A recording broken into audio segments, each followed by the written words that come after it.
All right, I think this thing is live. So I was reading this morning from Herman Melville's, well, it's a collection of stories here. I've been making my way through them. Really good stuff. I mainly came here to read Billy Budd Sailor, to reread that. But I'm reading now the Encantadas or Enchanted Isles. So it's got a long title, Encantadas or Enchanted Isles, which I'd never heard of, never read before, making my way through nicely. And it's Herman Melville's account of the Galapagos Islands. He was a sailor. He spent a good deal of time as a whaler.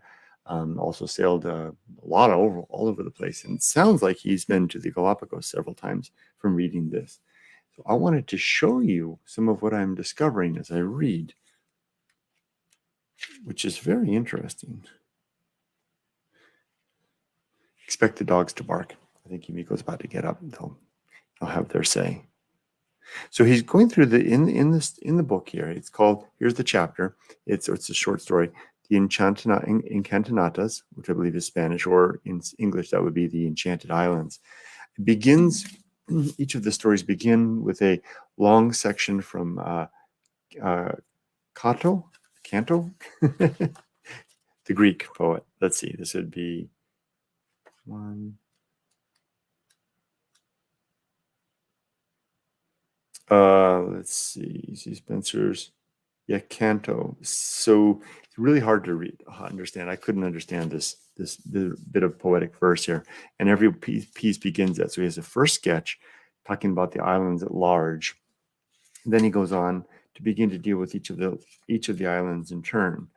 First he talks about the islands at large. Then he talks about tortoises. The famous Galapagos tortoises. There's several pages of that.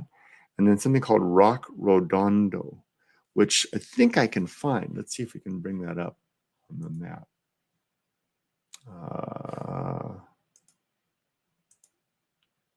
Here we go. Maybe better if I did it like that. Yeah. Okay, let's see if I can bring this up on the map. So here is, let me make sure I've got that. So here is, of course, Google Earth, and we're going to scroll on down to the Galapagos here off of Ecuador, territory of Ecuador, in fact. Let's kind of orient ourselves here so that we're better positioned. And here are the Galapagos. I believe that's about 600 miles off the coast. Just do a quick check.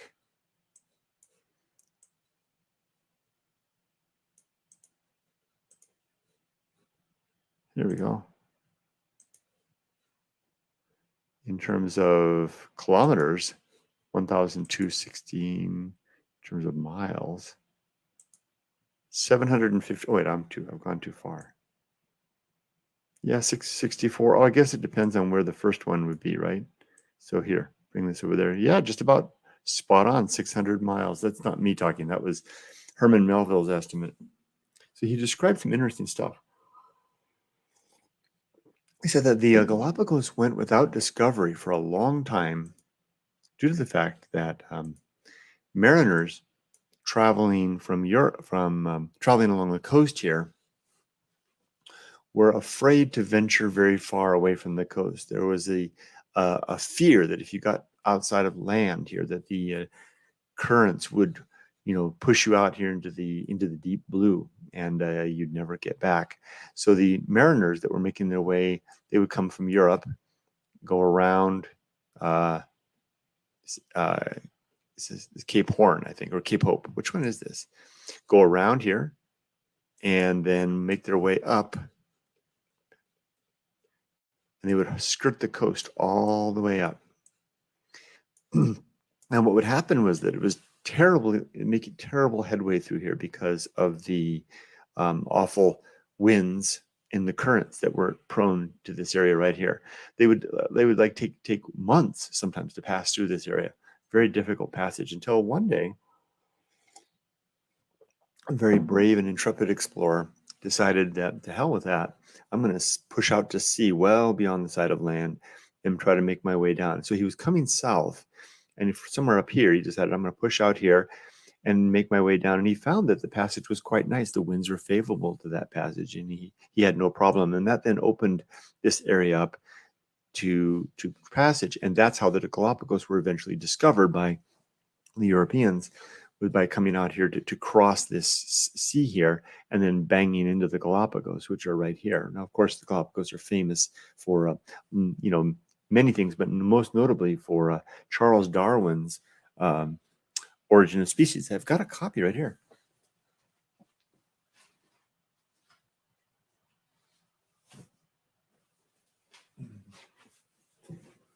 Here's my own copy of The Origin of Species, which I haven't read yet. And it's an old copy. Let's see, dating from 1803. So, it's older than my Johnson books, but it's in better shape than my Johnson books. Huh. Interesting. So I haven't read this. It's not a first edition, of course, but I need to read that. Maybe I'll add that next to my reading list. But anyway, this work was the result of Darwin's experiences on the Galapagos Islands. Oh, hi, Ingles. Nice to see you. And hello, Will. Domo. So, these were the result of, okay, my little dog wants to sit in my lap.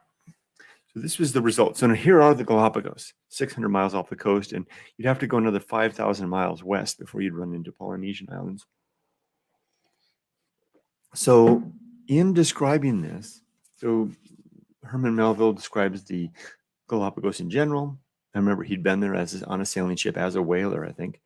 Then he describes the tortoises, and then he talks about something called Roca Rodondo. Now, the problem is that he's using, in some cases, Spanish names, but in many cases, he's using English names. The Spanish were the first to name the Galapagos, although the English names were the ones that were more common in Melville's time when he was writing the book. Now, I think Rodondo, that is indeed a Spanish name, and I think the main name means something about the vista. So I think I can find it. He describes it. He says like this, and of course, there's this long bit of verse as well, which is really hard to understand. Listen to this. This is hard to understand. Frothy this height, the rock of vile reproach, a dangerous and dreadful place, to which nor fish nor fowl did once approach, but yelling mews with seagulls, whores, and brace, and cormorants with birds of ravenous race, which still sit waiting on that dreadful cliff. Actually, that's not so hard to understand now that I read it out loud. It's describing it quite nicely. Imagine a large chunk of rock, volcanic rock sticking out of the sea. With that, the rolling sea resounding soft in his big bass them fitly answered, and on the rock the waves breaking aloft a solemn mien unto them measured. Then he, the boatman, had row easily, and let him hear some part of that rare melody. Suddenly an innumerable flight of harmful fowls about them fluttering cried, and with their wicked wings them oft did smite, and sore annoyed, groping in that ghastly night. Even all the nation of unfortunate and fatal birds about them flocked, where he's describing it perfectly. Now it made sense because I've actually read this already. I actually read the main body of it. Now I understand why Melville chose Canto's verses here. He's describing the rock and the approach of a boatman, maybe a fisherman, and the birds just flying off of the rock into to soar above the sea. Very nicely put. Very nice indeed. So now let's see if we can try to find Roca Rodondo, which I believe is to the north of the Galapagos. We'll read a little bit from Melville here. He says, "To go up into a high stone tower is not only a very fine thing in itself, but the very best mode of gaining a comprehensive view of the region round about. It is all the better if this tower stand solitary and alone, like that mysterious Newport one, or else be sole survivor of some perished castle." Imagine a lone tower with a destroyed castle, right, that you can somehow climb up still. Now, with reference to the Enchanted Isles, which is the word he uses for the Galapagos, we are fortunate fortunately supplied. Now this predates Darwin, of course, so I think it does. Let's see. Let's take a look. See.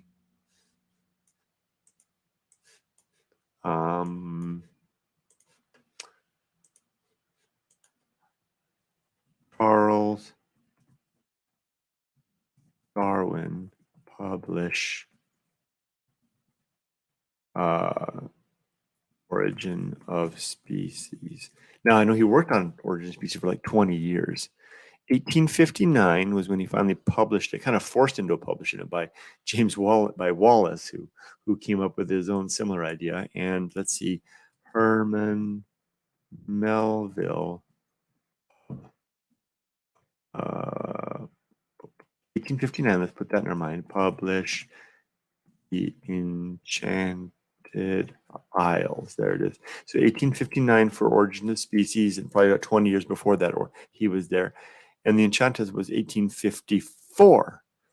So this was indeed before the publication of Origin of Species. Darwin was not yet famous, although Darwin had been there certainly by the time this was published and was working on the Origin of Species at that time. And 7:88 p.m. Hi, welcome. You're one of the folks on the Discord. Good afternoon, Kurt. I guess it's still morning for you. Yeah, bright and early. It is. Welcome.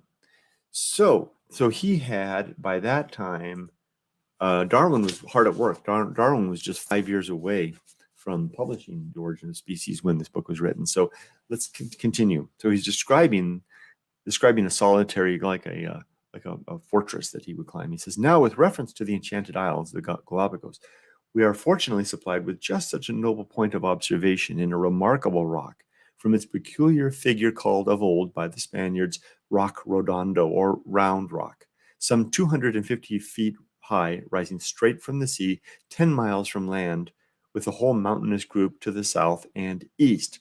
Roca Rodondo, so to the south and east. So Roca Rodondo occupies on a large scale very much the position which the famous campanile or detached bell tower of St. Mark does with respect to the tangled group of hoary edifices around it. An obscure reference that I don't quite get. So he says 10 miles from the Galapagos group to the south and east. So this would, here's the Galapagos. To the south, so down here, and the east. Could this be Roca Rodondo right here? I'll bet that's it. Let's check the distance.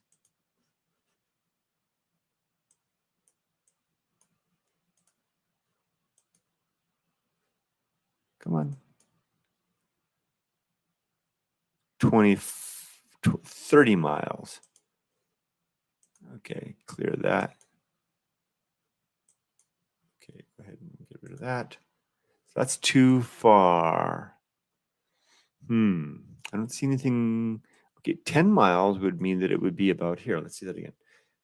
Rising straight from the sea, 10 miles from land, with the whole mountainous group to the south and east. I don't see anything sticking out. Oh, wait, to the east, south and east means that they would be over here. Wait. So no, south would be over here. Here, so it's going to be up here. It's going to be up at the north, right? Because south. What am I thinking? Could this be? Or could this be Roca Rodondo? I see something sticking up. What's that? What the hell? That's it. Isla Roca Rodondo. Rodonda. We found it. Okay. So this is the thing he's describing. Let's check Melville's distance. Okay, he says 10 miles. That is a small rock.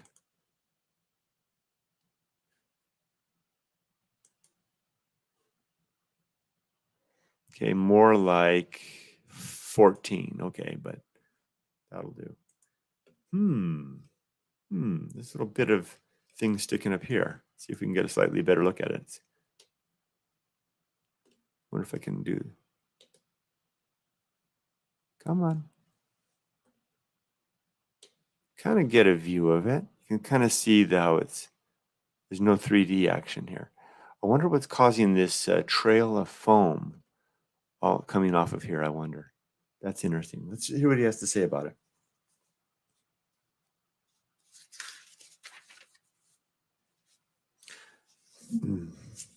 Ere ascending, however, to gaze abroad upon the Enchantas, this sea tower itself claims attention.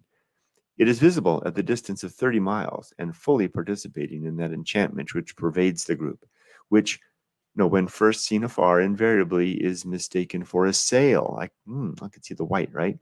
4 leagues away, of a golden hazy moon, it seems some Spanish admiral's ship, stacked up with glittering canvas. Sail ho! Sail ho! Sail ho! From all 3 masts. Imagine the sailors atop the masts in a moonlit night, right? Coming along, and they're suddenly seeing this white guano-capped rock, mistaking it for a great ship. But coming nigh, the enchanted frigate is transformed apace into a craggy keep. My first visit to the spot, remember this is Herman Melville writing about his visit, was made in the gray of the morning. With a view of fishing, we had lowered 3 boats, and pulling some 2 miles from our vessel, found ourselves just before dawn of day, close under the moon shadow of Rodondo.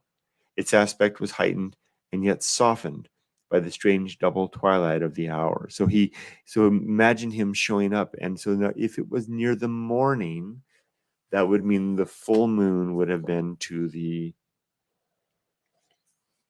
west. The full moon would have been to the west. That means Melville's ship would have been over here, and 2 miles from the rock. Of course, it's a sailing vessel, so they would have stopped the rock there. They dropped three boats in, and they're going to go fishing. So they had drawn the boats up there. So he's talking about being in the moon shadow, so the lee side of the shadow over here. So somewhere around here is where Melville's where he is when he approaches the rock. The great full moon burnt in the low west like a half-spent beacon, casting a soft mellow tinge upon the sea, like that cast by a waning fire of embers upon a midnight hearth, while along the entire east the invisible sun sent pallid intimations of his coming. So while he's sitting there, the moonlight is blazing in the west, the moon that's about to go over the horizon, and the sun threatening to come up is blazing the horizon to the east. The wind was light, the waves languid, the stars twinkled with a faint effulgence. All nature seemed supine with the long night watch, and half suspended in jaded expectation of the sun. This was the critical hour to catch Rodondo in his perfect mood. The twilight was just enough to revel every striking point without tearing away the dim investiture of wonder. Wow, all these thoughts he had while sitting in that little boat just off the coast of this rock. From a broken, stair-like base washed at the steps of a water palace by the waves, the tower rose in entablatures of strata to a shaven summit. These uniform layers which compose the mass form its most peculiar feature. For at their lines of juncture they project flatly into encircling sheaves from top to bottom, rising one above another in graduated series, and as the eaves of any old barn or abbey are alive with swallows, so were all these craggy ledges with unnumbered seafowl, eaves upon eaves and nests upon nests. Here and there were long bird-lined streaks of a ghostly white staining the tower from sea to air. You can see that white stain already there, all the back one. So he was sitting here noting how as the cliffs came down, the birds were nesting on the sides in groups. Eaves upon eaves, and nests upon nests. Here and there were long bird-lined streaks of a ghostly white staining the tower from sea to air, readily accounting for its sail-like look afar. All would have been bewitchingly quiescent were it not for the demonic din created by the birds. Not only were the eaves rustling with them, but they flew densely overhead, spreading themselves into a winged and continually shifting canopy. The tower is the resort of aquatic birds for hundreds of leagues around. To the north, to the east, to the west, stretches nothing but eternal ocean, so that the man-of-war hawk coming from the coasts of North America, Polynesia, or Peru makes first land at Redondo, and yet though Redondo be terra firma, no land bird ever lighted on it. Fancy a red robin or a canary there. What a falling into the hands of the Philistine, when the poor warbler should be surrounded by such locust flights of strong bandit birds with long bills, cruel as daggers. So he's imagining that no terrestrial bird could ever make it here, 600 miles off the coast. This is the land of seabirds. Now he goes on to describe a little further down what it was like to fish in these waters here. Let's see.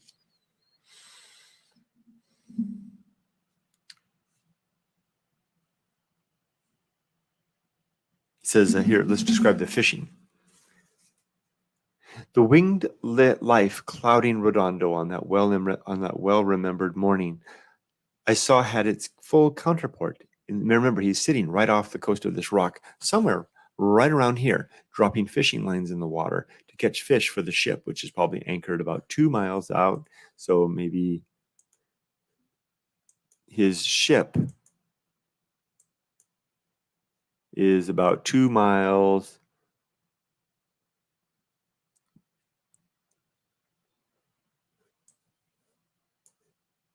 quite a ways out. It's not a big rock.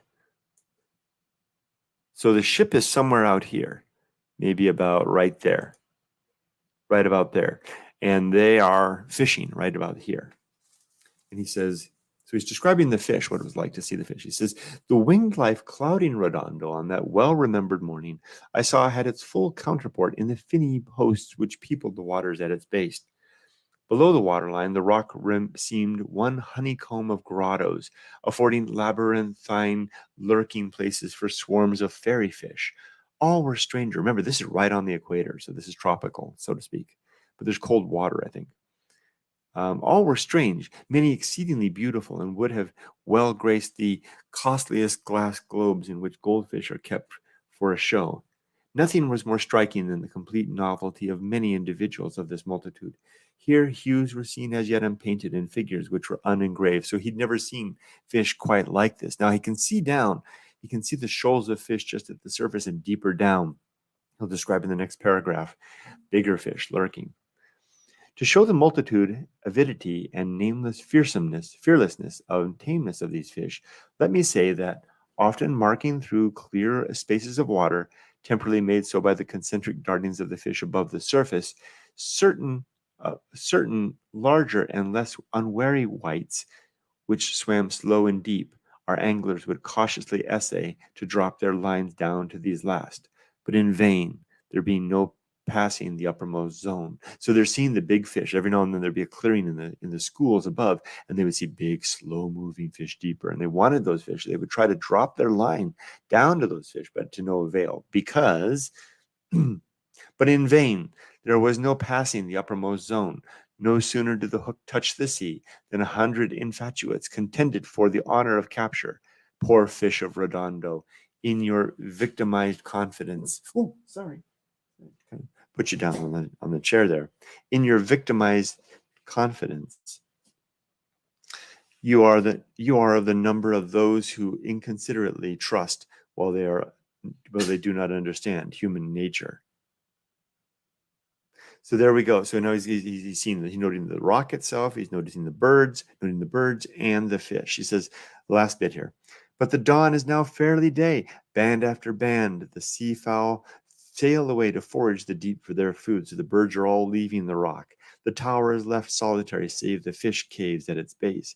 Its bird lime gleams in the golden rays like the whitewash of a tall lighthouse or the lofty sails of a cruiser.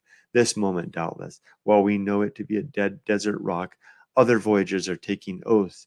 It is a glad, populous ship. But ropes now, and let us ascend, yet soft. This is not so easy. So now he's going to climb.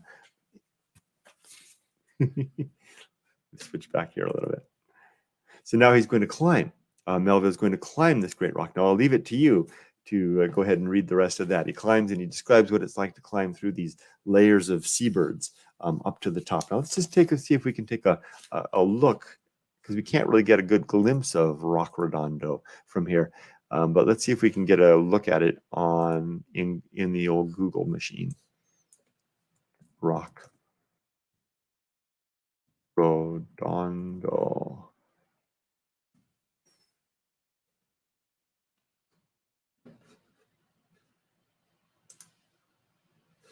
Is that it? Switch to the images.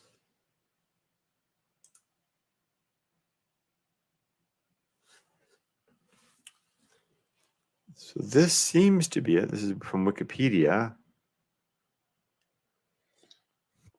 Rodondo Island is a granite island, part of the Rodondo group lying on the northern Bass. No, that's Australia. Not at all. So I should have qualified this with Galapagos.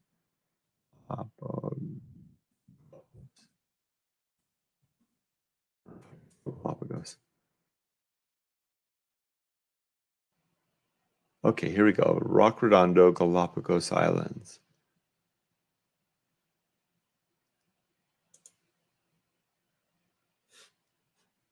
Huh.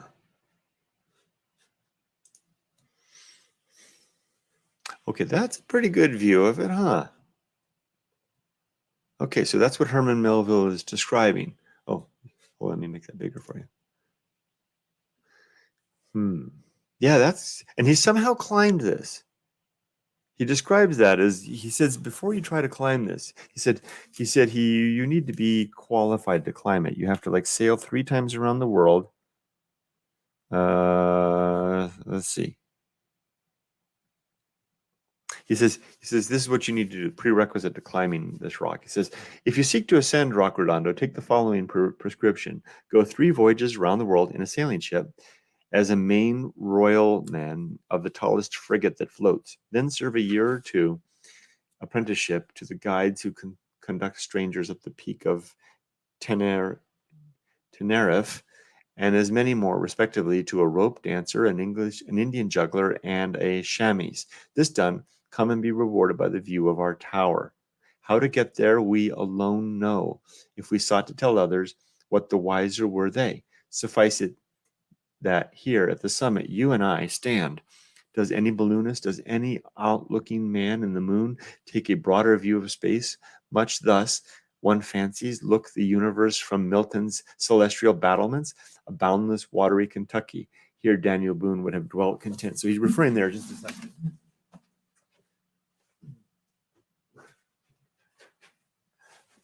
Another literary reference there. He's referring to John Milton's Paradise Lost, an epic poem describing heaven and hell. So he set out quite a prerequisite if you're going to want to try to climb Roca Rodondo, which looks impossible. Can you imagine trying to do this in the 1840s or something like this? 1830s, 1840s from a sailing ship? Quite a task. There we go, Roca Rodondo. Now, a little more. Let's just watch a little more, read a little more here. I want to show you some more of the Galapagos from Herman Melville's perspective. He goes on. He goes on here to talk. He does these in sketches. Here's sketch 5th of frigate and ship fly away. Then sketch 6th, Barrington Island and the Buccaneers. Now let's pull back. This is where it gets a little hard to follow which island he's referring to, because he's using the English applied names to them, and these names now have Spanish titles. But I did find one that I could locate, and that would be here.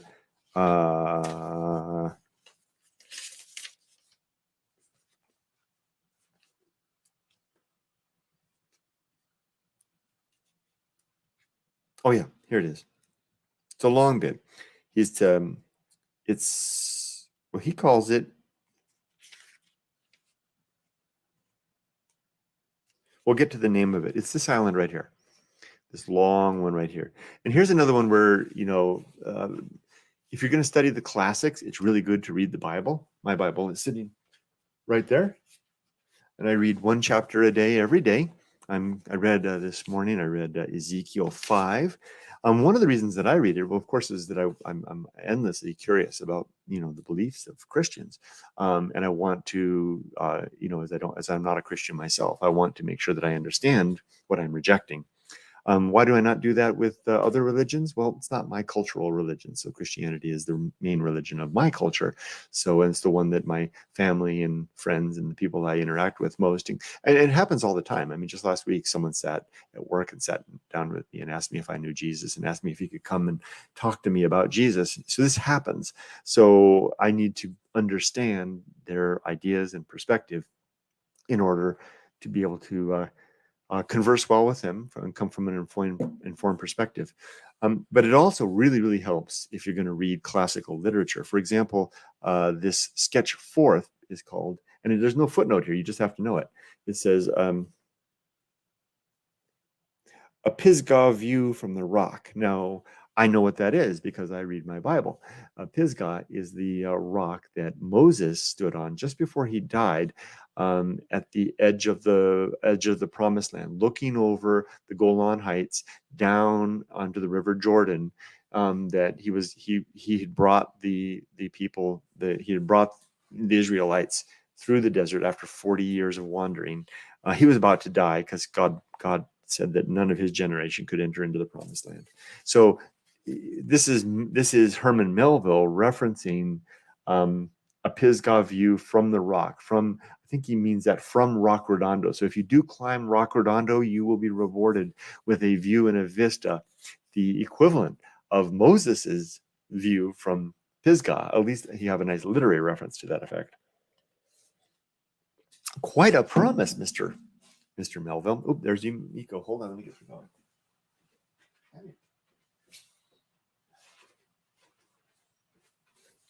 So let's now talk a little bit about this next group here and how I figured it out. So I was reading and I was looking at Google Maps. I was walking the dogs and reading and had the Google Maps. So it was a kind of a complicated thing. I had lots of things going on right there. And I did figure out from his description. Now he's describing, where is the name? Da, da, da. Oh, he calls it Albemarle. Wait, the transport limb is Narva. All the rest is I think he's referring to this island here as Albemarle. And he describes it, this long island, it's now called Isla Isabela. He describes it, he describes the inhabitants, he gives an inventory, of a census, so to speak, of the inhabitants. He says, if you now desire the population of Albemarle, I will give you in round numbers these statistics according to the most reliable estimates made upon the spot. So this is Herman Melville estimating the population of Albemarle in the early 19th century. He says, men, none. Anteaters, unknown. Man-haters, unknown. Lizards, 500,000. Snakes, 500,000. Hold on. Spiders, 10 million. Salamanders, unknown. Devils, do? It actually says that. Devils, do. I don't know what number do constitutes, but there you go. It says making a clean total of 11 million. It says exclusive of the incomputable host of fiends, anteaters, man-haters, and salamanders. So quite a lively description of a place that is not very welcoming to humanity. And indeed, I think if you look around, you'll find that there's not too much of anything. There's a town over here. There were no inhabitants in Melville's time, but there's this Puerto Villami right there. Nice enough looking place. But the action, oh, look at this. There's like a volcanic rim right there. Quite clear. Isle Tortuga. Quite an interesting place. Now, if you scroll up here, the action that he describes, he's sailing around in this area over here. He describes, and the way I was able to figure out is it describes this mouth of the island facing towards the sunset, which would be this way. He says as follows. He says, Albemarle opens his mouth towards the setting sun. So this would be towards the east. His distended jaws form a great bay. That's what this great bay would be right here, right? His distended jaws form a great bay, which Narborough, his tongue, so I think this would be Narbor, his tongue, divides into half, one whereof is called Weather Bay, the other Lee Bay. I think this is Weather Bay, and I think this is Lee Bay up here. While the volcanic promontories terminating his coast are styled South Head and North Head. So I guess this would be South Head and North Head up here. I note this because these bays are famous in the annals of the sperm whale fishery. The whales come here at certain seasons to calve. When ships first cruised hereabouts, I am told, they used to blockade the entrance of Lee Bay when their boats going around by Weather Bay passed through Narborough Channel, and so had the Leviathans very nearly in a pen. So you imagine then, so the whalers would come, the sperm whales would come here to calve, kind of like the way the gray, you can't see them. I've got to change this back. Sorry about that. So here's what he's describing. Here's the great mouth. The two promontories are here. Here's the island here with a different name that he gave. What he's describing is that the sperm whales in season would come here to calve. So imagine this full of sperm whales here. And the ships, the sailing vessels, would blockade this area here while sending some of the ships around the corner here to go through this channel and then basically trap all of the sperm whales and capture them there. That's what he's describing there. Very interesting. Now look at these volcanoes around here. What a marvelous volcano. I think this is called Darwin's volcano or something. Vulcan Darwin. Yeah. Imagine that. And then up here, there's another one over here. And look down here. You can see how there's like kind of like these craters here with full of water. Wouldn't you love to come here and see like lava flows right down into the sea? So here's that expanse that they would come through the ships. And look, there's a boat. Give you some sense of scale. Someone's got a boat here. How interesting. Blockading it and then going on through. So that's about it. That's about all. That's about as far as I read today. So I'm going to continue to read Herman Melville's the Encantadas or Enchanted Isles. And after this comes, I think, the story that I was after all along. Is it? No, the Bell Tower. Then I read the Bell Tower, and then the Paradise of Bachelors, and the Tartarus of Maids. Then finally, Billy Budd Sailor. That's what I came here. He saved Billy Budd Sailor for last. So I'll continue reading. Anyway, thank you for joining me, those of you who joined me.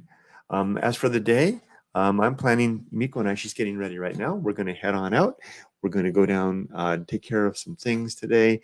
We need to go to IKEA and finish our shopping. So I hope you all have a good day. Right, Rudy? You ready to have a good day too? Yeah, looking a little iffy. Okay, take care, everybody. Bye-bye. There you go.